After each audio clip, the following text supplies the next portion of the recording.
Estamos iniciando mais uma live das comissões e dos fóruns temáticos aqui do Corecon São Paulo. Hoje nós teremos a apresentação da Comissão de Equidade Racial, coordenada pelo nosso conselheiro Gil Clarindo, e também do Fórum pela Superação da Desigualdade, coordenado pelo nosso conselheiro Antônio Prado. São dois temas de extrema relevância social, econômica, e que se conversam, inclusive, bastante, e essa será a nossa apresentação de hoje. Dou as boas-vindas a todos, desejo um excelente evento e lembro que, apesar de estarmos ao vivo aqui na plataforma Zoom, esse vídeo, essa live ficará disponível na TV Economista, no canal oficial do Corecon no YouTube, a partir da próxima semana. Então, para iniciarmos esse assunto, essa discussão, eu vou passar um vídeo, compartilhado aqui pelo nosso conselheiro Gil Clarindo, e sobre racismo estrutural. E na sequência, a gente passa a palavra para a primeira apresentação do Fórum pela Superação da Desigualdade, do conselheiro Antônio Prado. O Brasil foi o último país do continente americano a abolir a escravidão, em 1888. Mas mesmo livres, 1,5 milhão de pessoas negras foram colocadas na sociedade brasileira sem nenhum suporte. E por conta dessa herança histórica vinda de centenas de anos de escravidão, é que nasce o que chamamos de racismo estrutural. O racismo é uma forma de discriminação que tem raça como alvo, que se manifesta por meio de práticas conscientes ou inconscientes, como um conjunto de hábitos, situações ou falas embutidas em nossos costumes, e que promove, direta ou indiretamente, o preconceito e a segregação racial. Não dá para saber exatamente quando o racismo começou, mas essas ideias se espalharam entre os séculos XVI e XVII por conta da colonização do continente americano. Os europeus consideravam, em sua visão eurocêntrica, que os povos de origem europeia seriam mais inteligentes e mais capazes de prosperar, enquanto os negros e indígenas eram considerados animais. Até 1888, os negros eram escravizados, e com a abolição, e sem ter para onde ir, começou o estigma de que negros são preguiçosos e não gostam de trabalhar. E nesse momento, a sociedade, os lugares e as oportunidades ainda preservavam um pensamento escravocrata, e calava a voz dos negros. Não foram elaboradas leis que contribuíssem para combater esse abismo social, causado pelas décadas anteriores, inserindo os negros na sociedade. Os parâmetros para a criação de leis seguiam em um pensamento europeu, que defendia brancos, cristãos e homens. Recém-libertos, os escravizados foram morar em locais onde ninguém queria morar, como os morros, formando as favelas, sem emprego, sem moradia digna e sem condições básicas de sobrevivência. E mesmo depois de 130 anos de abolição, ainda é muito difícil para a população negra ascender economicamente no Brasil. E mesmo que ascenda, infelizmente ainda vai ter uma experiência de racismo para contar. Estudos sobre a desigualdade racial mostram que existe um pensamento enraizado de medo do branco ser comparado ao negro, de ter as mesmas profissões que os negros, de frequentarem os mesmos lugares. O preconceito está na estrutura que formou esse pensamento. Outra forma de racismo estrutural muito praticado, mesmo sem intenção ofensiva, são as falas e hábitos de linguagem pejorativos incorporados ao nosso cotidiano. Quando usamos expressões racistas como a palavra denegrir, que nada mais é do que tornar algo negro. Ou quando utilizamos nomenclaturas para negros ou pretos, como as palavras mulato e pessoa de cor. Desde sempre, em todas as pesquisas sociais e demográficas, os autodeclarados pretos ou pardos são maioria nos índices de analfabetismo, de desemprego e têm a menor renda mensal. As estatísticas de cor ou raça produzidas pelo IBGE mostram que, em média, brancos têm maiores salários, sofrem menos com desemprego, são a maioria entre os que frequentam o ensino superior. Isso poderia ser resolvido com a adoção de políticas públicas, que visam reparar aqueles que foram sistematicamente marginalizados. e excluídos da sociedade durante tanto tempo, como foi o caso da criação das cotas raciais, que abriram espaço para que a comunidade negra conseguisse ingressar nas universidades. Mas a sociedade brasileira, como um todo, já naturalizou a nossa ausência. Quantas pessoas questionam a falta de negros no legislativo ou no judiciário? Ou porque a maioria dos formandos de curso de medicina não são negros, mesmo num país de maioria negra? Ou onde estão os altos executivos negros? Isso cai sobre a própria comunidade negra. A gente acaba achando que esses lugares não nos pertencem. De acordo com o Infopem, que colhe informações estatísticas do sistema penitenciário brasileiro desenvolvido pelo Ministério da Justiça. Além da precariedade do sistema prisional, as políticas de encarceramento e aumento de pena se voltam contra a população negra e pobre. Entre os presos, 61,7% são autodeclarados pretos ou pardos. E mesmo depois de tudo isso, ainda tem gente que nega que o racismo ainda existe. Ah, mas se eles se esforçarem, eles vão chegar lá.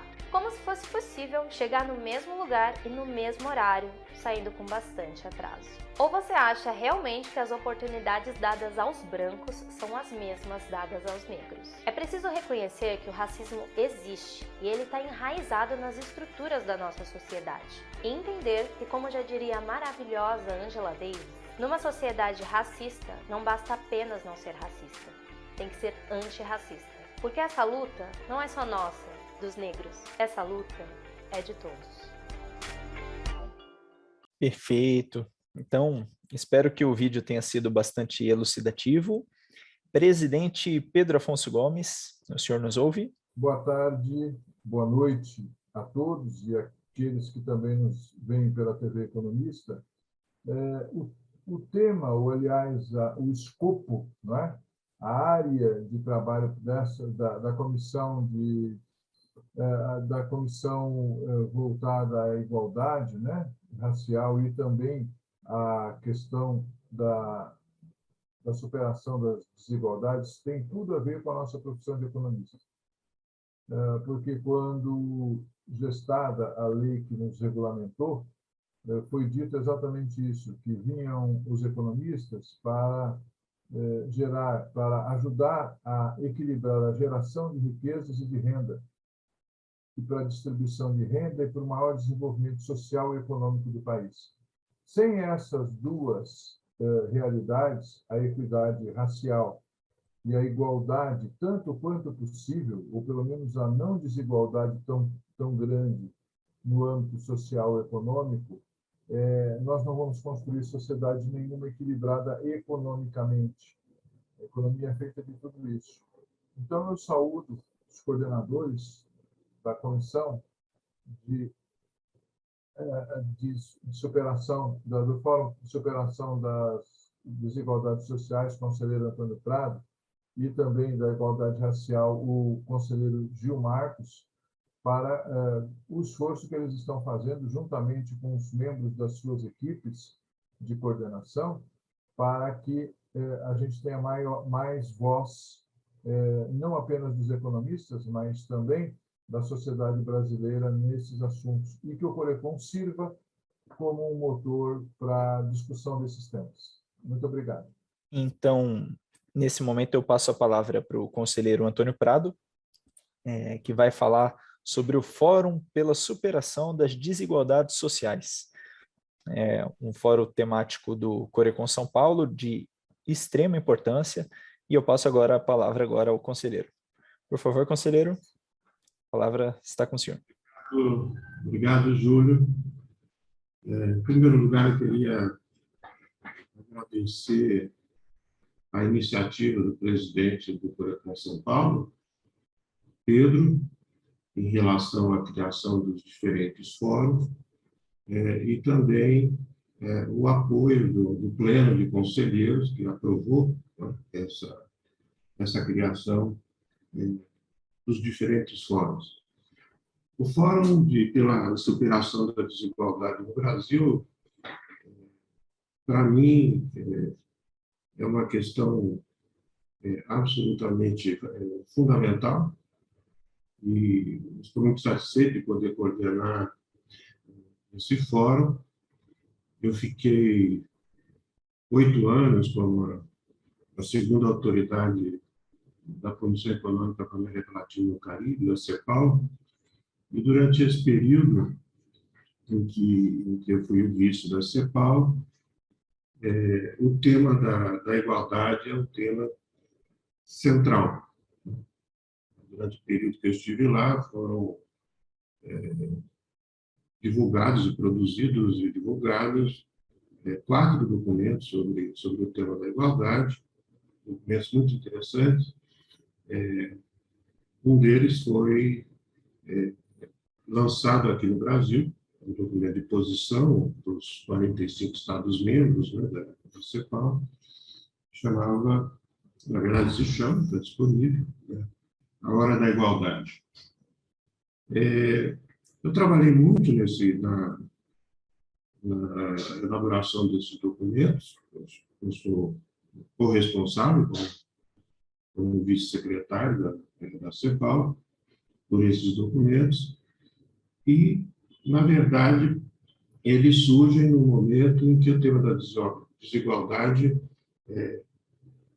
ganha a pauta política, né, na América Latina e no Caribe. Ele volta à pauta política. O tema da desigualdade é um tema clássico da CEPAL, vem desde o manifesto de 49 do Prebles, em que ele já tratava o tema.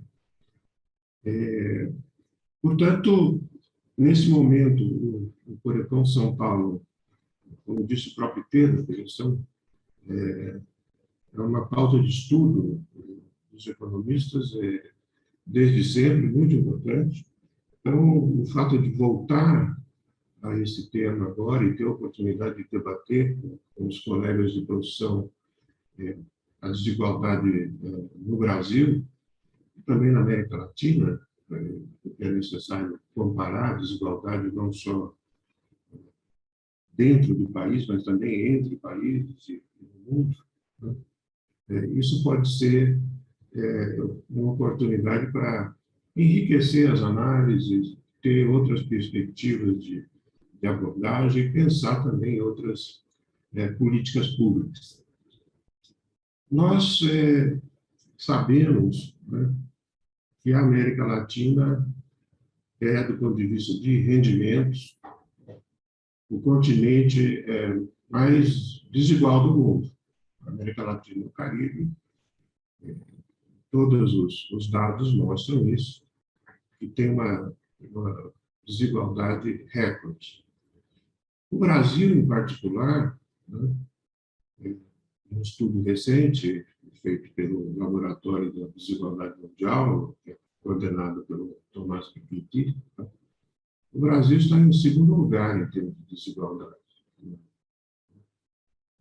Isso certamente não é uma classificação que nos honra, né? Na verdade, necessitamos superar isso. A ideia de superar a desigualdade é fundamental, né? Agora, o fato de eleger a desigualdade como um problema, né, para quem é da profissão, como nós, né, nós sabemos que não é um fato óbvio. Não é para todos que a desigualdade é entendida como um problema, né? Na teoria econômica, existem aqueles que entendem a desigualdade, na verdade, como até uma motivação, um estímulo, né, para a iniciativa individual. Então, eleger a desigualdade como um problema já inclui uma opção de visão. Uma visão em que nós olhamos para a desigualdade não apenas do ponto de vista ético, né, porque certamente ninguém com um mínimo de sensibilidade ética iria querer uma fonte de sofrimento humano como é a desigualdade, né?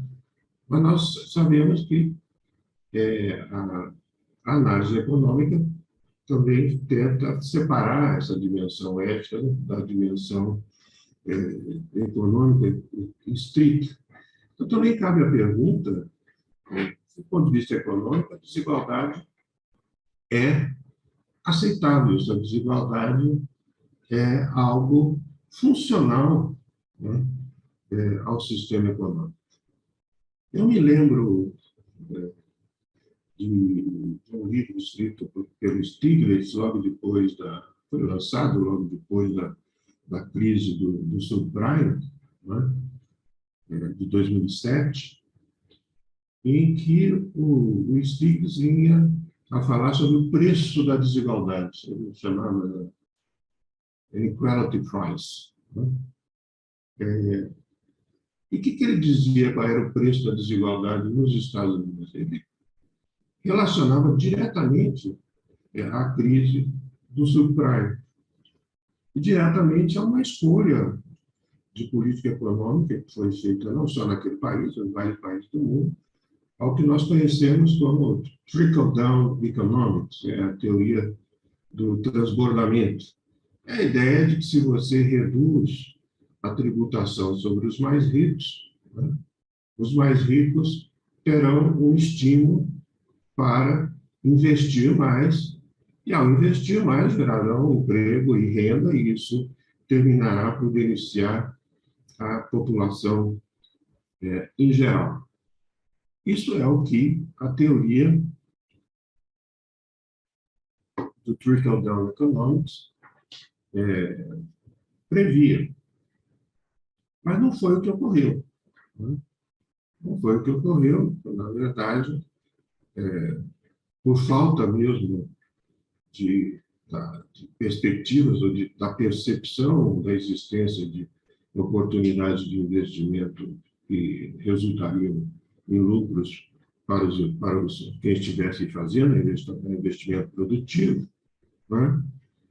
Esses recursos que foram transferidos com a redução de impostos para os mais ricos nos Estados Unidos acabaram na especulação financeira no próprio país, né?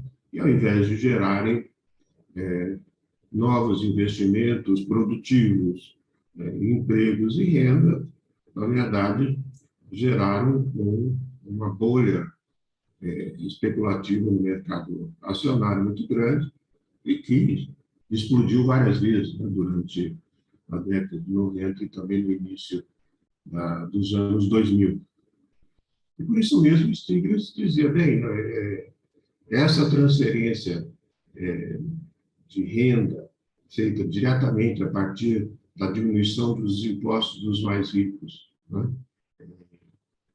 ao invés de contribuir para o aumento da riqueza nos Estados Unidos, contribuiu para uma tremenda instabilidade financeira. Então, essa é uma análise estritamente econômica, dentro, né, do nosso âmbito, né, que não está fazendo nenhum juízo ético ou juízo de valor, está fazendo simplesmente um juízo de eficiência, né, da medida dentro da política econômica. Ou seja, essa medida, essa abordagem do trickle-down econômico, de reduzir os impostos dos ricos, né, esperando que com isso poderia beneficiar toda a economia e, portanto, também os mais pobres, isso não funcionou e, infelizmente, né, produziu o resultado contrário, que foi uma grande crise financeira. Né? Bem, isso certamente não é a única coisa que explica a crise financeira nos Estados Unidos, né, do subprime, né? Mas é uma explicação bastante interessante quando nós estamos olhando a partir dessa dinâmica da desigualdade. Né? Nós sabemos que essa instabilidade financeira nos Estados Unidos nasce já lá atrás, né, no início da década de 70, com o fim do padrão dólar-euro, do que tinha sido acordado em Bretton Woods. E isso veio se acumulando durante décadas, em vários momentos de de instabilidade até chegar no que nós estamos hoje, que é uma pilha de ativos financeiros internacionais que chega a 600 trilhões de dólares e que flutua pelo mundo sem pouso certo, né? Gerando uma instabilidade muito grande.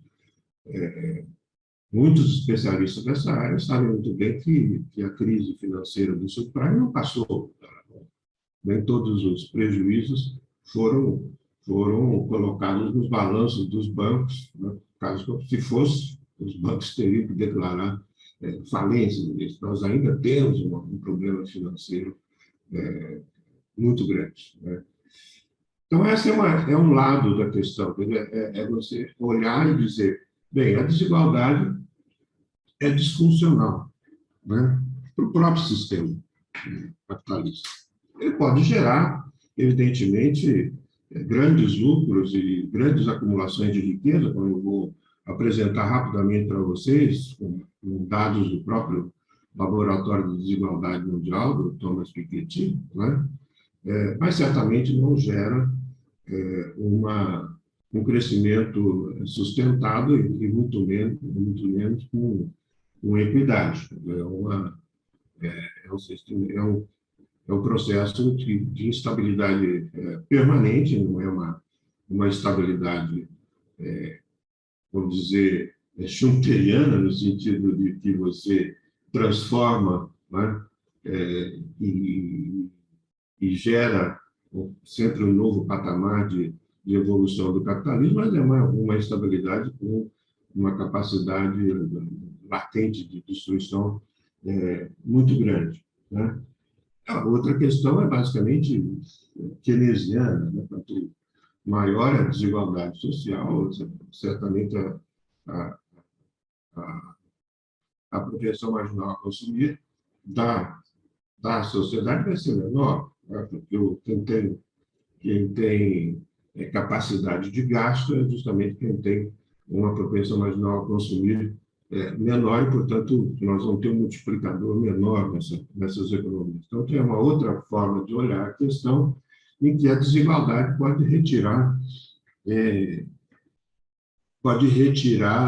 vamos dizer, dinamismo, né, do próprio crescimento econômico. Nesse sentido, também combater as desigualdades no nível que nós temos é algo bastante importante. Superá-las é algo bastante importante. Eu vou rapidamente passar algumas informações compiladas pelo Laboratório de Desigualdade Mundial, coordenado pelo Thomas Piketty, só para a gente ter uma ideia geral do tema, né? Um dado importante que eles colocam, né, em nível mundial, eles dizem o seguinte: olha, os 10 bilionários mais ricos do mundo, né, têm uma riqueza equivalente a 1 bilhão de pessoas no mundo, que somaria a população, certamente, da América Latina, de muitos países africanos e asiáticos, né? Absolutamente muita gente, isso é inaceitável, né? E certamente, quando nós consideramos um número maior, né, 256 bilionários, isso chega a mais da metade, né, da riqueza mundial, né? Isso é um primeiro dado. O segundo dado é o seguinte: a questão da desigualdade, né, no pós-guerra, pós-segunda guerra, né, depois de algum tempo, passou a ser um tema de países subdesenvolvidos, o que agora nós chamamos de países emergentes, né? Mas não era mais um tema fundamental dos países desenvolvidos. Não era mais um tema fundamental nem dos Estados Unidos, que sempre foi mais desigual do que a Europa, e também nem da própria Europa, né? Mas a pauta da desigualdade voltou em nível mundial, né? E nós temos desigualdade maior nos Estados Unidos, desigualdade maior na Europa, né? E desigualdade maior no mundo como um todo, né? Então, não é não é um tema mais específico de latino-americanos e africanos, né? e de emergentes ou subdesenvolvidos em geral. É um tema mundial, é um tema que está na agenda mundial, né? E que preocupa, né? Tanto que já foi alvo de manifestações dentro do próprio Fórum Econômico Mundial, né? Com grandes representantes das corporações mundiais dizendo que há que se encontrar uma forma de superar esse tipo de problema, porque isso é insustentável, né? É insustentável do ponto de vista econômico, também é insustentável do ponto de vista social. Se isso vai ocorrer ou não, pelo que nós temos visto até agora, é mais fácil dizer não do que sim, porque não estamos vendo grandes progressos, apesar dessas manifestações favoráveis de alguns bilionários, até em relação a programas de renda mínima, né? Mas é um tema que está aí presente e preocupa, né, aqueles que pensam o futuro da economia mundial, né? Pegando os dados do Brasil, né, vou listar rapidamente. Quer dizer, os 10% mais ricos no Brasil ganham quase 59% da renda nacional.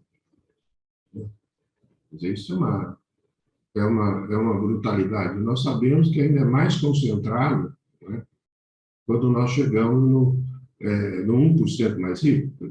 O 1% mais rico ainda, né, tem uma participação que chega a 27%, né, da renda nacional, o que é da renda média nacional, o que é bastante significativo e é, assim, dezenas de vezes superior, né, à média dos 50% mais pobres, vai chegar a 40 vezes mais, né, essa renda média. É muito significativo.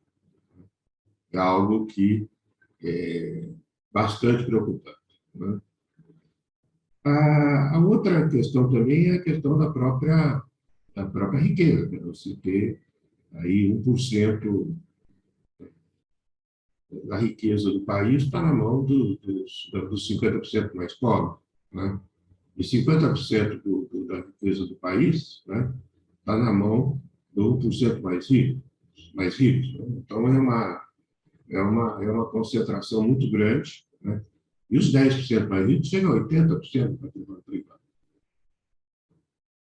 Não é pouca coisa, né? Então, olhando esses dados e olhando alguns dados recentes, por exemplo, do aumento de bilionários no mundo, ou até de aumento de bilionários no Brasil durante a pandemia, né? Tudo isso são coisas que se colocam para se perguntar, bem, é possível sustentar uma coesão social? Essa é uma pergunta que nós, economistas, temos que fazer, nós somos de ciências humanas, né? Sustentar uma coesão social, ou mesmo um sentimento de pertencimento a uma nação, né, com desigualdades tão grandes? Pergunta muito relevante, né? Sabemos que sustentar um crescimento contínuo, né, não é provável com esse tipo de desigualdade, né? Então, nós temos aí várias dimensões. A dimensão econômica estrita, né, em que a experiência internacional, né, mostra que é necessário um processo distributivo, né, e que a própria experiência nacional mostra que nós perdemos dinamismo a partir do momento em que há uma maior concentração de renda, e a renda concentrou nos últimos anos, né? E também existe uma dimensão que é a dimensão da sustentação, a própria coesão social no ambiente como esse, né? Um ambiente como esse é um ambiente bastante complicado, né? Eu gostei muito que a nossa reunião tenha começado com esse vídeo sobre a questão do racismo estrutural, né? Porque aí nós temos já uma expressão vívida, né, da desigualdade no Brasil. Não é só uma desigualdade social, é uma desigualdade econômica, né? Não é só uma questão de discriminação pela raça, né? É uma discriminação também em relação à questão econômica, ou seja, eu, quando estava no DIES, nos anos 90, nós fizemos um estudo sobre a participação dos negros no mercado de trabalho no Brasil. Nós fizemos um para negros e outro para mulheres, né? Nós chamamos do mapa, do mapa dos negros no mercado de trabalho no Brasil. E ficava bastante visível a diferença salarial entre brancos e negros. Ficava bastante visível a diferença salarial entre homens e mulheres. E o que mais me surpreendeu, né, nesse estudo sobre o mapa da população negra no mercado de trabalho no Brasil, né, é que eu esperava que nos estados em que a população negra tinha maior porcentagem de participação, né, essa diferença seria menor. Então, assim, a democracia racial na Bahia é tão falada, né, Valdir? Bem, acontece que a pirâmide salarial se apresentava da mesma forma que no Rio Grande do Sul, que tem uma população negra muito menor, né? Ou seja, existe um fenômeno que atravessa o país, né? As grandes regiões metropolitanas do país, Salvador, Recife, onde nós tínhamos dados, né? São Paulo, Curitiba, Porto Alegre, Distrito Federal, né? Essa é uma realidade, né, que se apresenta em todas as regiões do país. Portanto, tem mesmo a ver com aquela questão histórica mais profunda que foi colocada na apresentação, né? O fato de nós termos sido o último país a abolir a escravatura, o fato de nós sermos um país que estamos ainda, né, com uma cultura de privilégio em que o branco tem um privilégio em relação ao negro por ser branco, não por outro atributo qualquer de capacidade. Simplesmente a cor da pele. A mesma coisa em relação às mulheres, né? Eu fiz um estudo recentemente sobre esse tema, sobre o tema da cultura dos privilégios no Brasil, né? Desenvolvemos uma tipologia ampla, né? O privilégio, esses privilégios que eu falei até agora são apenas dois, mas tem vários outros distritos, né? E que essa questão é fundamental. Não se trata apenas de reduzir a desigualdade, se trata também, né, de construir uma outra cultura. Quer dizer, enquanto a cultura de privilégio permanecer no Brasil, nós vamos para ter problemas, porque, na verdade, sempre surge algum tipo de teto de vidro, né, que impede que políticas públicas que reduzam a desigualdade ultrapassem determinados limiares. Para isso, é um problema absolutamente de construção de uma cultura, né? E esse tema é um tema que me chamou a atenção num dos eventos de lançamento de documentos da CEPAL, que foi no Peru, né? Um documento chamado Mudança Estrutural para a Igualdade. Eu recomendo aos economistas, porque é um documento muito bem feito muito consistente, teoricamente. Eu me lembro que num debate em que estavam embaixadores nórdicos, em que esses embaixadores nórdicos falavam da cultura da igualdade, que foi construída durante décadas, né, quase um século, nos países nórdicos, e, e que eles mantiveram essa cultura da igualdade, de forma que você não tenha tantas diferenças, não só do ponto de vista econômico, mas também do ponto de vista social. Né? Ao que eu, nesse debate, reagi dizendo, pois é, mas na América Latina e no Caribe, o que prevalece não é uma cultura da igualdade, é uma cultura de privilégios. Isso é histórico. Né? Faz parte da nossa formação histórica, né? E a expressão mais brutal disso, claro, foram os 350 anos de escravização, né, das populações africanas que foram trazidas para o Brasil como escravos. Então, isso é muito maior do que ocorreu em outros países, até nos Estados Unidos, nós sabemos disso. Muitas vezes mais do que aconteceu em outros países da região, inclusive do mundo. Então, basicamente é isso. Eu acho que não é um tema que tem a sua dimensão estritamente econômica, né, de o que significa a desigualdade dentro do sistema, se ela é funcional ou disfuncional, né, se ela pode permitir um crescimento sustentado, com desenvolvimento no longo prazo ou não. Né? Eu, evidentemente, eu sou daqueles que abordam que não. Desigualdade é um problema, né?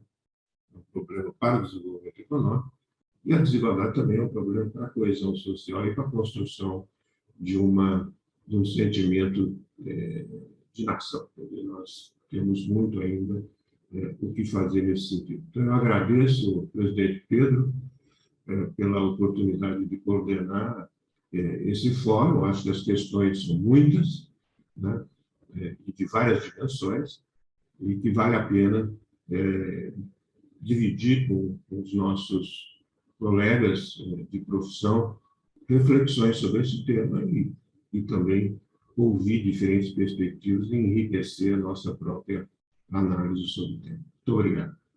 Excelente apresentação, excelente fala, nosso conselheiro Antônio Prado. Um tema tão sensível, tão importante realmente para a nossa sociedade. Então, conselheiro Gil Marcos Clarindo, a palavra está com o senhor. Boa noite a todos, colegas, conselheiros, aos convidados. Desculpe o momento, estou aqui no trânsito e, infelizmente, não há um local adequado para esse assunto. Mas, infelizmente, a correria do dia de hoje não houve oportunidade. Mas, primeiramente, quero agradecer ao presidente Pedro Afonso pela oportunidade de estarmos criando essa comissão de equidade racial dentro do Conselho Regional de Economia, que tem um peso muito importante nas nossas questões. Fico muito orgulhoso, agradeço também ao professor Valdir, que teve a ideia também, a colega Lia Lopes, que eu convidei, para que esse assunto tão delicado sobre a equidade racial, de políticas públicas para o nosso governo, para o desenvolvimento social e, consequentemente, da nossa população negra, que hoje poderíamos dizer que ocupa 80% da população que está, acho que, abaixo da linha da miséria aí. Então, é uma crise não só da América Latina, mas pontualmente dizendo aqui do estado de São Paulo, onde 40% da população negra está contida, né, do nosso estado, maior que da Bahia, inclusive. Então, trazer esse assunto para nós é de suma importância. Eu, para tanto, eu chamaria, acho que deve estar aí entre nós, o Ivan Lima, que tem uma apresentação a ser feita São dois colegas, engenheiros, parceiros. O Ivan é o executivo do Centro de Equidade Racial, criado recentemente pelo governador João Dória, já tem 1 ano de atividade. Então, nós tivemos um feito muito importante no Palácio do Governo essa semana e gostaria que fosse feita essa apresentação. Depois também tenho um outro colega, parceiro, engenheiro também, o Alan Fidelis, também fará seus comentários. E também com as intervenções do professor Valdir Gomes aí, a quem eu agradeço também pela oportunidade. Sigamos em frente então, Júlio. Perfeito. Ivan Lima, nos ouve? Eu estava na mesma atividade que o Marcos Clarim dos Santos, Memorial da América Latina. Hoje foi o lançamento do PROCON Racial, uma iniciativa importante de fiscalização e enfrentamento ao racismo nas relações de consumo. O negro, numa mesma atividade que uma pessoa branca, se a pessoa for branca fazendo essa mesma atividade, a sociedade brasileira vai enxergar de uma forma, e se for o negro fazendo a mesma atividade, a sociedade brasileira vai enxergar de uma outra forma. O racismo está tão estruturado e institucionalizado no país que se um negro estiver correndo, ele é ladrão. Se for um branco correndo, ele é um atleta. Se tiver uma moça limpando a casa, for negra, ela é diarista ou empregada doméstica. Se for branca, ela está limpando a casa dela. Se tiver um jardineiro, for branco, está cuidando do jardim da casa dele. Se for negro, aí é jardineiro trabalhando. É uma grande realidade, né? Que a gente vive diuturnamente. Então, acho que conversa com tudo que a gente vem falando hoje. Primeiro, dizer que nós não somos descendentes de escravos, como dizem os livros escolares. Nós somos descendentes de grandes civilizações africanas, de reinados fortes e poderosos, de reis, rainhas, príncipes e princesas. Nós somos fruto de um povo que desenvolveu a escrita, as ciências, a astrologia e as pirâmides. Nós somos parentes de homens e mulheres que desenvolveram as técnicas agrícolas e a metalurgia imprescindíveis para os ciclos econômicos do Brasil. Seja o ciclo da cana no Nordeste, seja o ciclo do ouro e minérios em Minas Gerais, seja o ciclo do café, Rio de Janeiro e São Paulo, fundamentais para o desenvolvimento do Estado de São Paulo e do Brasil. É desse lugar e desse povo, e do berço da humanidade da África, que a gente quer trazer a narrativa para uma discussão. Muito obrigado. Conselheiro Gil, eu passo a palavra também para o Alan. O senhor quer fazer algum comentário? Não. Agradecer mais uma vez aí ao parceiro Ivan Lima, para que vocês tenham noção de quais os avanços que nós estamos conseguindo. O importante para nós é justamente que essas políticas públicas sejam implementadas, né? E principalmente sobre a questão da educação, que é sobre a Lei 10.639. Muitos dos nossos não souberam realmente a verdade sobre a história, a contribuição da população negra, sempre deixava que nós ficávamos tomando chibatada no lombo e só coisas tristes, e nunca evidenciando a nossa contribuição, principalmente na época do café, a cana-de-açúcar. Então, a contribuição com a população negra no estado de São Paulo foi um momento, e é um momento, até porque fazemos parte de 40% da população do estado, né? Então, fazemos parte desse PIB, dessa grande cidade. Aí eu trouxe aqui também o Alan. O Alan já é um parceiro nosso também, é da área de investimento, e ele vai poder falar alguma coisa sobre o assunto do ponto de vista financeiro. Alan também é engenheiro. E fica aberto aí, eu não sei, Júlio, se você, sobre as perguntas, se elas serão feitas após, e também agradecer até o próprio Antônio Prado, esqueci de agradecer, esses assuntos se convergem, né? O assunto da pauta dele e a nossa pauta também. Então, isso foi muito importante. Agradecer a ele pela excelente a apresentação e temos muito a conversar também.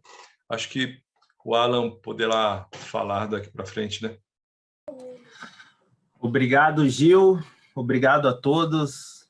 Professor Valdir, o Antônio Prado aí com uma bela de uma apresentação, explicação. Pedro Afonso. O nosso parceiro Ivan Lima aí, que vem fazendo um trabalho brilhante aí junto ao governo do estado de São Paulo, né? Mas eu queria trazer um outro ponto de vista para vocês, que é a minha grande crítica, que toda vez que a gente vai falar do assunto de raça, de igualdade, a gente sempre aborda pelo lado negativo, tá? A gente é muito bom em pontuar todos os problemas que a gente vivencia, sobretudo a população negra, mas a gente é muito ruim em propor soluções, tá?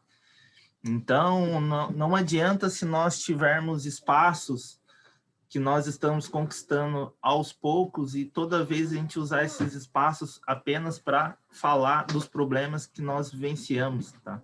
A gente precisa começar a falar um pouquinho de solução. E a solução, ela passa obrigatoriamente pela educação, tá? Então, hoje, com a facilidade que nós temos de acesso à informação, com a facilidade que a internet nos traz, sobretudo com uma mudança cultural mundial, né, que a pandemia nos obrigou a ter esse contato mais online, né, que facilita estarmos em diversos locais do mundo conversando e trocando ideias, se faz extremamente necessário nós usarmos esses meios para difundir a educação. Então, a economia, ela é peça fundamental nisso. Um indivíduo que não tem a consciência econômica, que ele não consegue entender como a economia funciona, ele está fadado a ficar no fracasso. A minha provocação aqui vem no sentido de como o Corecon consegue contribuir, né, para a formação, sobretudo, de pessoas para trazer essa equidade. Tá, ok? Muito obrigado pela oportunidade. Muito obrigado, Alan, pela fala. Ao nosso conselheiro federal, presidente do Sindicato dos Economistas do Estado de São Paulo, Valdir, a palavra é do senhor, nosso moderador da noite.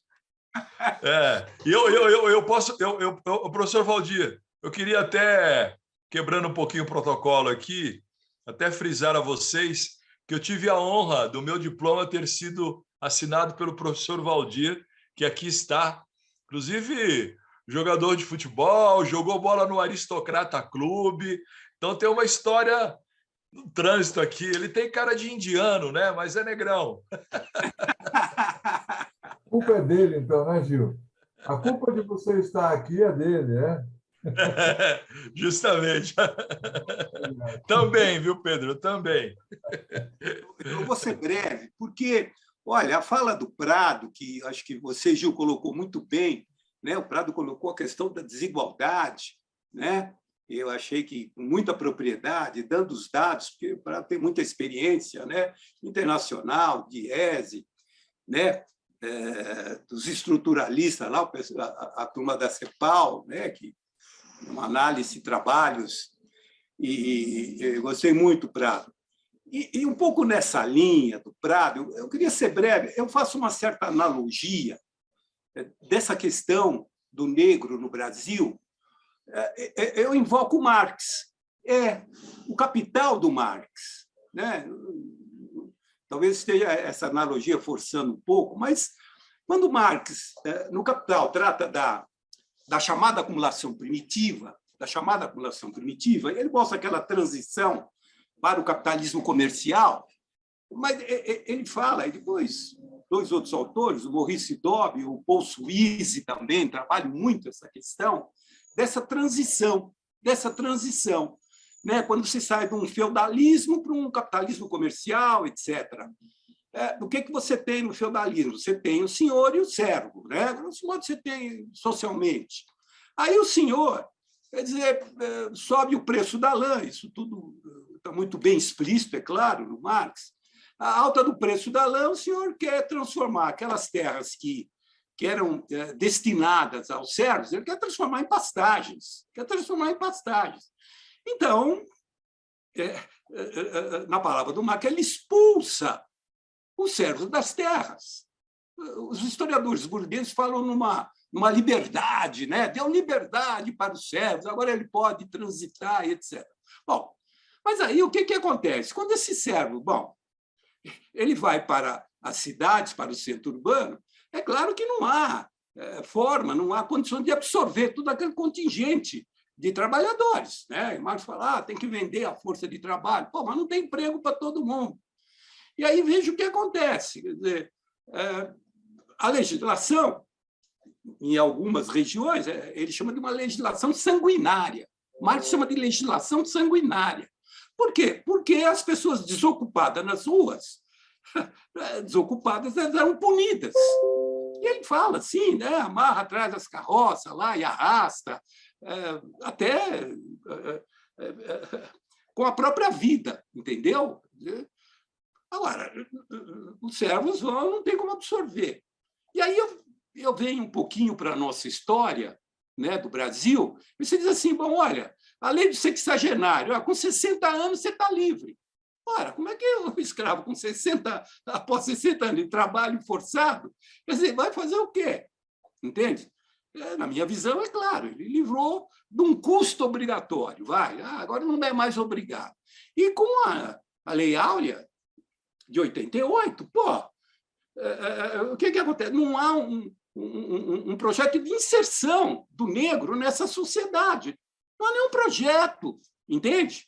E aí o vídeo inicial mostra o negro vai ficar marginalizado, os afrodescendentes e tal, a casa toda vai ficar marginalizado. Então, aí, é claro, são 134 anos desde a Lei Áurea. E como é que você... Eu acho que houve avanços. Eu fico muito satisfeito, porque eu vejo que houve avanços, né? E a própria exposição que o próprio Ivan faz, olha, tem um setor público lá, um governo, o tal governo está preocupado. Eu acho isso ótimo, vem somar.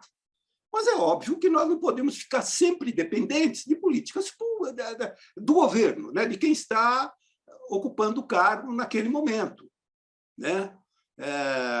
Eu acho que também o Alan colocou também muito bem, quer dizer, não olhar só o lado negativo, os problemas que tem, essa questão da discriminação.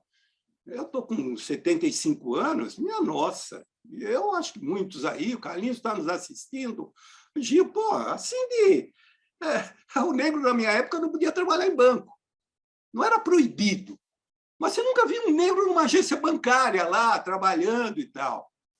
Clube social, nem na periferia. Olha, porque se entra na piscina, o cloro faz mal para a pele do negro. Quer dizer, era uma discriminação, sei lá, se chama de camuflada. Eu acho que é isso que é. Quando o Prado fala, né, eu gostei muito, né, de construir uma outra cultura. Agora, olha bem, eu entendo que a discriminação é um ato de uma pessoa limitada, né? A pessoa limitada, ela usa qualquer argumento, não porque é negro, não porque é mulher, né? Então, eu acho que nós temos que nos voltar para essa valorização da raça. Valorização. Eu vejo que há passos sendo dados da beleza negra, entende? Há muitos. E o que é fundamental, e que o Alan colocou agora no final, vai ter que ser através da educação. E aí, a própria desigualdade social, nós vamos resolver dessa forma. E nesse recorte para a questão racial, da mesma forma. É da mesma forma, né? Eu estudei, entrei na universidade em 1966, eu fiz economia na PUC. Nós éramos em 3 negros, de 180, tinha só 3, né? Hoje eu já noto, né? Sou professor, já noto a presença. Eu noto, por exemplo, o nosso conselho, entende? Eu acho que o Gil, né, que foi aluno nosso lá na universidade, o Gil hoje é um colega, é meu colega, entende? Economista como eu, está aí no conselho, está trabalhando, o Carlinhos também, entende? Então, essa valorização que eu gostei muito quando o Alan fala, vamos olhar o lado, não olhar só o lado negativo, o lado positivo. Acho que nós estamos timidamente, mas eu já vejo negro nos bancos, nas universidades, entende? Por isso, a questão da cota, eu acho que é uma forma. Quer dizer, não vai resolver, mas vai minimizar. Quer dizer, é um déficit que tem histórico. Há um déficit histórico, pô. Entende? Quer dizer, e quando se fala da equidade, que eu acho que, veja bem, o Ivan colocou lá, aquela figura, é isso aí. A equidade é isso. Né? As pessoas são iguais. Entende? Eu acho que, historicamente, também foi muito bom essa questão que somos descendentes de um povo altivo, pô. Nós somos descendentes de um povo altivo, essa questão de escravo e tal, não. Agora, você chega num país, aqui como o Brasil, problema de língua, problema de adaptação, problema inúmeros. Mesmo hoje, qualquer imigrante, até que nós também, os negros, né? Mas nós temos que pensar nos avanços, nós temos que valorizar, entende? Valorizar. Temos hoje exemplos históricos, nós temos, foi citado aí, Rui Barbosa, o Afonso Henriques de Lima Barreto, Joaquim Nabuco, abolicionistas, etc. Sabe? Do ponto de vista biofisiológico, somos todos iguais. Pô. A questão é cultural. Né? Então, eu acho que eu gostei muito da fala aí que o Prado coloca, né? De construir uma outra cultura. Pô. Uma outra cultura. Não dá mais. A desigualdade social, de uma maneira geral, não dá mais. Então, veja, quando você fala em ESG, né? Fala lá de um desenvolvimento sustentável, da questão social e da governança, isso já está nas empresas, pô. Está nas empresas, entende? Mas eu gostei muito, achei que foi parabéns aí a Corecon, Pedro, aos expositores, ao Ivan, ao Alain, né, ao Prado e também você, Gil, né, que está organizando. E nós temos uma programação, viu? Eu faço parte aí dessa comissão, junto com o Carlinhos também, com a Lia. Vamos estabelecer programação. E precisamos de vocês, viu? Do Alain, do Ivan, e vamos ter essa interlocução com as outras comissões, inclusive essa do Prado. E não tenho dúvida que nós vamos, sabe, vai haver mobilidade social. Nós vamos chegar, entende, a reduzir, minimizar toda essa questão da discriminação. Né? Sei lá, porque eu digo, é um ato limitador. Quem discrimina é porque é limitado. Quem discrimina é porque é limitado. Entende? Se a pessoa se acha igual, vai competir igual, não precisa falar de gênero, não precisa falar da própria cor, né? Da raça. Não, o cara quando fala, ele tem limites, entende? Agora, nós não, pô. Nós não, e daí? Entende? Eu acho que é muito importante isso. Agora, temos que ir pelo lado da educação. Eu acho que o Alain tocou muito bem, eu acho que vamos ver, programação, temos que manter essas cotas, mas vamos estimular. Eu já tenho, como professor, tenho visto já a presença cada vez maior das mulheres. Olha as mulheres, hoje 56% dos estudantes de curso superior são mulheres. São mulheres, elas estão, eu chamo de revolução feminina, entende? Revolução feminina. E nós temos que fazer a nossa também aí, nisso aí, vamos lá. Mas estou muito satisfeito, estou contente com as exposições. Obrigado aí. Boa noite a todos.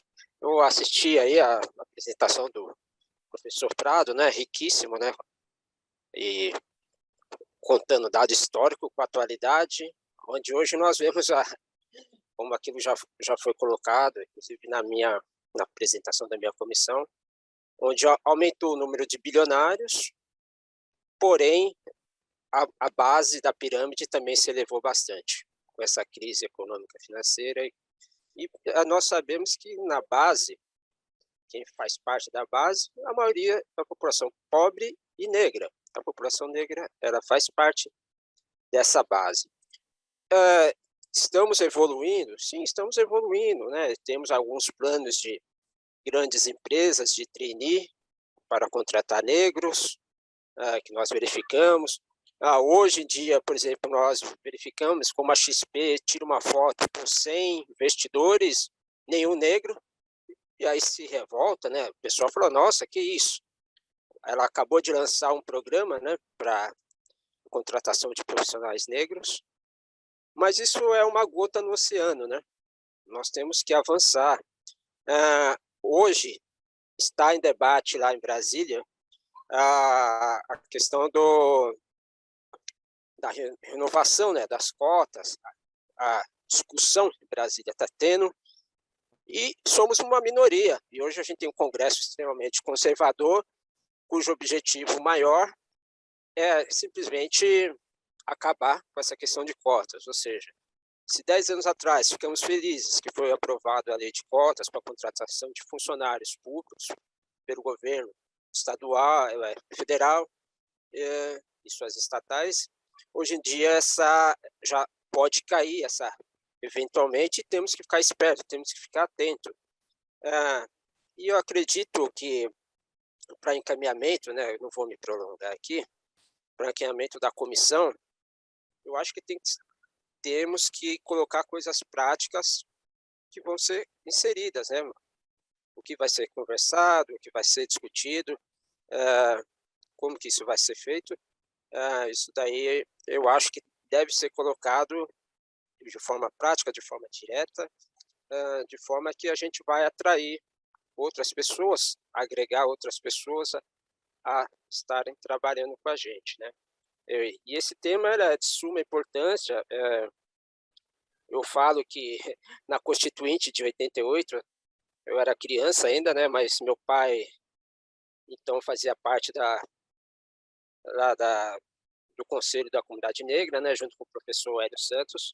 Eu lembro que nós fomos para Brasília, na época da promulgação da Constituinte. Foi um grande evento. Enfim, eu estou inserido nesse movimento há muito tempo. Não caí de paraquedas e não é agora.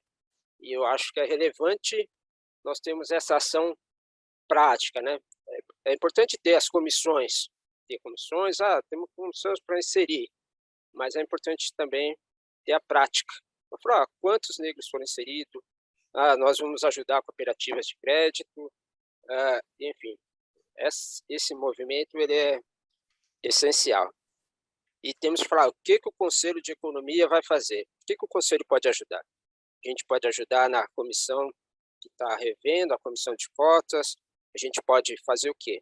Cobrar as empresas a contratar economistas negros, né? E porque quando eu era criança, eu sempre quis ser economista. Porém, eu falei, nossa, mas não tem nenhum economista negro. E é coisa difícil de você ver, né? E hoje em dia, enfim, eu faço parte do Conselho Federal, faço parte do Conselho de São Paulo, e eu vejo que quando eu vou nas universidades, vejo que alguns alunos falam, poxa, eu lembro que o aluno falou, primeira vez que eu vejo um conselheiro negro, e geralmente só vem os não negros, né, nas universidades. Mas, enfim, é importante que tenhamos essa posição. O que o Conselho pode agregar? Né? Essa é a pergunta que eu deixo para o professor Prado e para o Gil, são os dois coordenadores, que eles possam nos colocar. E sabe que eu, enquanto conselheiro, enquanto economista, estou à disposição para trabalhar com vocês. Muito obrigado. Bom, obrigado, Carlinhos. Não, inclusive você trabalha num setor da área de serviços, né, onde a maioria da população negra está inserida, né, e podendo até fazer alguns levantamentos lá com recorte racial, de verificar a população negra que está inserida lá nesse contexto lá dos dados que são levantados pela instituição da qual você trabalha, né? Você trabalha no Banco do Brasil e tem uma outra, né? Confederação Nacional de Serviços. Justamente, Confederação Nacional de Serviços. Então, você veja bem a possibilidade da Confederação Nacional de Serviços levantar dados do ponto de vista econômico da nossa população. Eu acho que é uma contribuição excelente que aí a gente vê como tramita isso através do Pedro Afonso, ou fazer um ofício lá para a Confederação, pedindo algumas informações e alguns dados, porque, infelizmente, nós temos muito poucos dados sobre a nossa população. Tem aí o Instituto Locomotiva, que é um instituto que é dirigido pelo Henrique Meirelles, que ele fala alguma coisa da questão racial, questão de salário, mas o universo pesquisado é muito pequeno, entendeu? Eu acho que a confederação, tendo essa proximidade com a indústria, tal, área de serviço, poderá contribuir, né, sobremaneira aí para levantamentos de dados mais aprimorados nossos, né?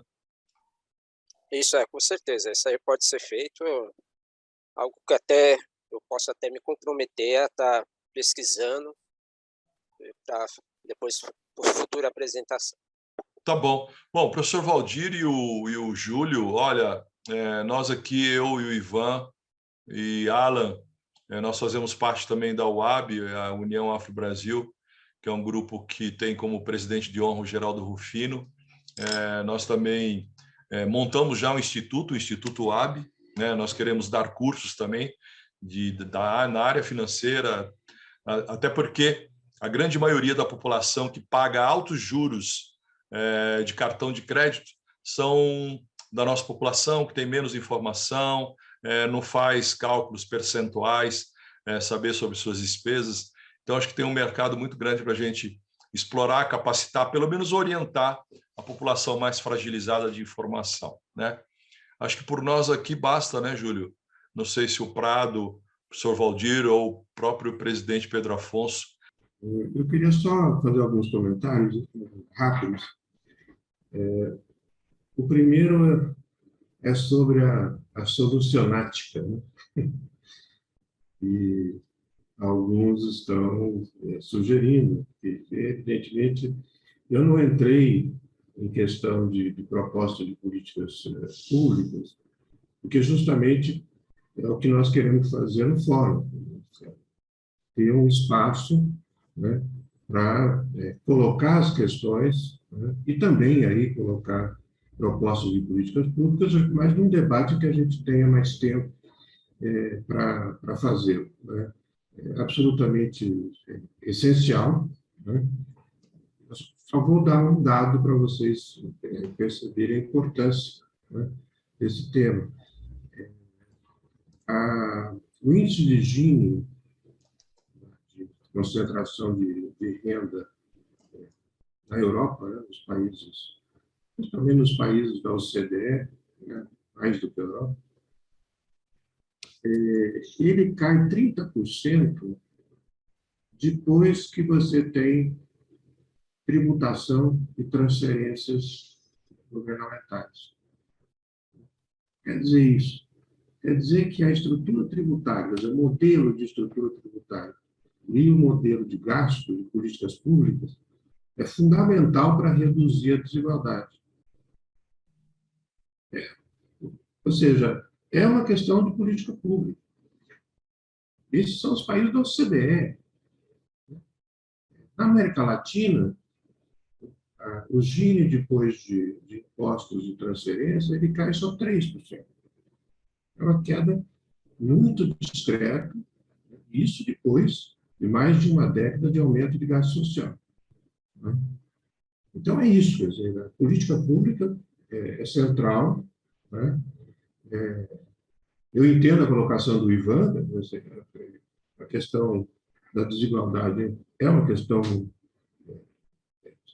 coletiva, desse ponto de vista, né? Não é de individual, mas evidentemente que os esforços individuais são fundamentais, a gente sempre estimulará os esforços individuais, mas é a política pública que cria um ambiente para que os esforços individuais possam prosperar, né?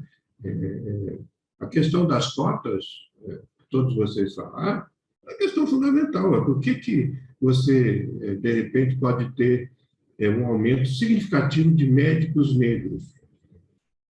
Porque foram criadas cotas nas universidades. Essa é a questão. Isso é uma política pública. A política pública foi lá, estabeleceu as cotas, criou os mecanismos de financiamento para quem não tinha os recursos, né, e permitiu que as pessoas pudessem prosperar. né, com as suas capacidades individuais, evidentemente. Né? Mas é o ambiente de política pública, de, de, de decisão, né, coletiva da sociedade, né, que permite o avanço das iniciativas e das capacidades individuais. Quer dizer, a capacidade individual é a condição necessária, né? Quando nós economistas gostamos de falar, mas não é condição suficiente, nunca foi. Né? Ela, realmente, quando nós estamos falando de grandes números, claro que a gente pode sempre pegar um caso isolado e dizer, olha que maravilha. Eu por exemplo, fiz uma viagem, não sei se a gente tem mais 2 minutinhos, deixa eu só contar essa história.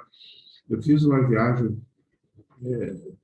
nos Estados Unidos, há muitos anos atrás, a convite do Departamento de Estado, para conhecer as experiências das incubadoras sociais, né, e tecnológicas. Eles tinham de 2 tipos. Né?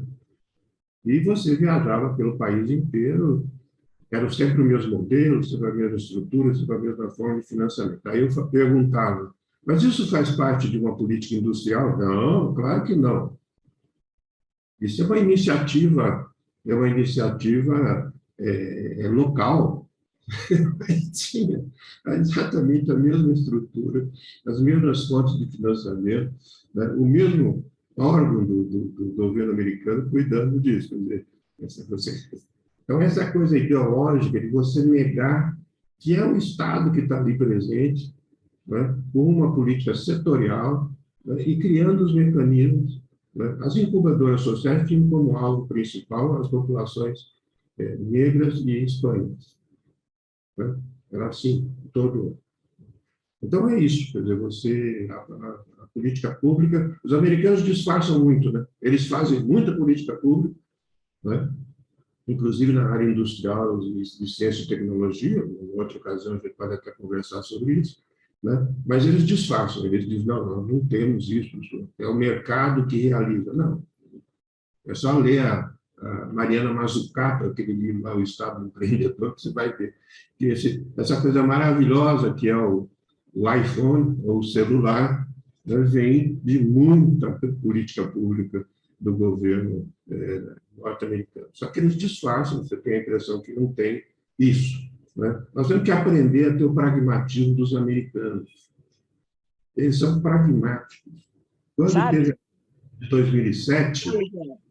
teve a crise de 2007, então, ali, naquele momento, lá em 2007, a quebra do Lehman Brothers, né, toda a doutrina da política econômica norte-americana seria contra uma intervenção do Estado, até aquele ponto. Né? Eles pegaram aquela doutrina, jogaram no lixo na mesma hora, né? E fizeram a intervenção, colocaram 700 bilhões de dólares para começar, né? E continuaram injetando dinheiro, tanto que ficaram com a taxa de juros zero por muito tempo. Esse pragmatismo a gente tem que aprender, porque daqui o que os nossos economistas aprendem é a ideologia. Isso não nos serve. Nós temos que olhar para a realidade e ver como aquilo que a gente sabe pode ser aplicado para melhorar as coisas e agir no momento certo. Né? É que, já que tem muita gente que olha para o que os americanos fazem, olhem com cuidado. Olhem porque eles são pragmáticos. Já tinham salvado a Chrysler lá nos anos 80 e voltaram a fazer o mesmo tipo de coisa agora na crise de 2007. Pragmatismo na veia. Jogaram toda aquela política neoliberal que eles tiveram por 30 anos no lixo, assim, no dia seguinte, e saíram intervindo pesadamente para salvar o sistema financeiro norte-americano. Fizeram corretamente, senão o mundo tinha ido por brejo naquele momento, e também o sistema industrial que estava pendurado na mesma crise. É só isso para reforçar a coisa do Ivan. É política pública, sim, né? E a desigualdade diminui com política pública. E é cultura. É cultura, concordo com a Alan na coisa da educação. Nós temos que ter uma educação que mude a cultura. né? Eu estudei só em escola pública, eu não sei vocês, talvez o Valdir tenha estudado só em escola pública. Eu estudei só em escola pública, do primário ao doutorado. Nunca fiz uma escola privada, né? Tem diferença nisso? Tem. Tem a diferença da forma com que eu me relaciono com as pessoas. Eu aprendi na escola pública a me relacionar com gente de todas as classes sociais, de todas as cores, de todas as origens, de todas as religiões, né? É aí que a gente cria esse ambiente de igualdade, de respeito pelos outros, pelo que os outros pensam. Eu não sou uma pessoa religiosa e eu respeito todas as religiões, porque é uma necessidade individual, humana. Por que eu desrespeitaria isso? Eu seria o primeiro a ir lutar pela liberdade religiosa que já está na nossa Constituição da República. Por quê? Porque eu convivi dentro da escola pública com isso, sempre, né? E assim era com a questão dos negros, a questão das pessoas mais pobres e assim por diante. Então, a educação, sim, né? E a educação tem que olhar lá na Finlândia. Eu conheci a presidente da Finlândia, ex-presidente da Finlândia, a Tarja Halonen, né? Que fez a revolução educacional na Finlândia. E ela disse, no meu governo, a minha prioridade era educação, educação e educação, né? E a Finlândia hoje tem uma capacidade de ciência e tecnologia considerável. E é um país que tinha o quê, gente? Madeira, peixe, né? Um país produtor de primário, né? Primário exportador, para dizer o mundo. É isso, é um país pequeno, conseguiu, na base da educação, né? E conseguiu criar uma cultura da igualdade razoável. Eu sempre haverá quem vai criticar, vai dizer, não, mas tem isso, sempre tem, né? Mas do ponto de vista dos grandes números, é isso que vocês todos falaram. Tem mudança, né? Claro que tem mudança, né? Eu sou de uma geração, eu acho, não sei quem, acho que o professor Valdir colocou, né? Eu sou de uma geração, me lembro muito bem do meu pai tendo que assinar a apresentação de amigos dele, que eram negros, para poder ser sócio do clube da minha cidade. Tinha que ter lá o seu Zé do Prado, né? Um mineiro branco, conservador, hein? Era um conservador, era um trabalhista de direito, né? Mas que tinha essa visão. Não, que história é essa de não poder entrar negro no nosso clube? Né? Mas o ruim era você ter que ter alguém que fosse lá, um branco, para assinar para o negro ser sócio do clube. Né? O sócio do clube da minha cidade, Valdir, se chamava, o clube dos negros da minha cidade se chamava A Raça. Era assim que era chamado o clube. Claro, o nome do clube não era esse, né? Mas na cidade era conhecido como A Raça. Qual era a sua cidade, Prado? Bebedouro. Eu sou de Bebedouro. Meu pai é nascido em Bebedouro. Ah, Bebedouro, ali, aquela região. então ele conhece essa história. Então ele conhece essa história do Clube da Raça, né? Mas melhorou muito, evidentemente, né? Mas temos muito que melhorar por causa justamente dos grandes números, gente. Os grandes números mostram isso aí que nós estamos falando. Na base da pirâmide estão as mulheres negras, né? Chefe de domicílio, chefe de família. Essa é a base da pirâmide. Muito o que fazer ainda, né? Mas vamos debater justamente as políticas públicas e as mudanças necessárias, não só nas políticas públicas, mas na sociedade em geral. Né? É inaceitável. Privilégio é uma coisa inaceitável. A última vez que eu vi a palavra privilégio, eu fui pesquisar, estou falando isso assim, a palavra privilégio da Constituição da República do Brasil não existe. Eu não encontrei. Olha que eu passei lá o buscador da palavra privilégio, não encontro. A Constituição do Império, né, A de 1824 está lá, a palavra privilégio, para criar privilégios para a família real, evidentemente, mas também para bloquear privilégios que não estivessem ligados à função pública. Olha que interessante. Coisa que hoje em dia nós não temos. Nós temos privilégios sem razão social, sem função social, né? O que também é inaceitável. Bom, Júlio, eu acho que depois dessa bela observação do Prado, prazer, viu, Prado? Não o conhecia, mas muito encantado aí com a sua fala aí, com as suas observações. E realmente nós precisamos de políticas públicas. E para nós não é privilégio, é reparação. As políticas públicas é reparação. Porque privilégio vai achar que nós estamos nessa, né? E eu digo que cota para mim é um subsídio. O subsídio existe para acertar determinado segmento econômico, né? Vamos acertar aqui e tal. Eu acho que a cota também vem como um subsídio aí para a nossa população. Então, por mim, somente. Então é isso. Eu quero agradecer mais uma vez a todos presentes. Que maravilhoso debate a gente viu aqui hoje. E relembrá-los que esse vídeo ficará disponível na íntegra na TV Economista na próxima semana.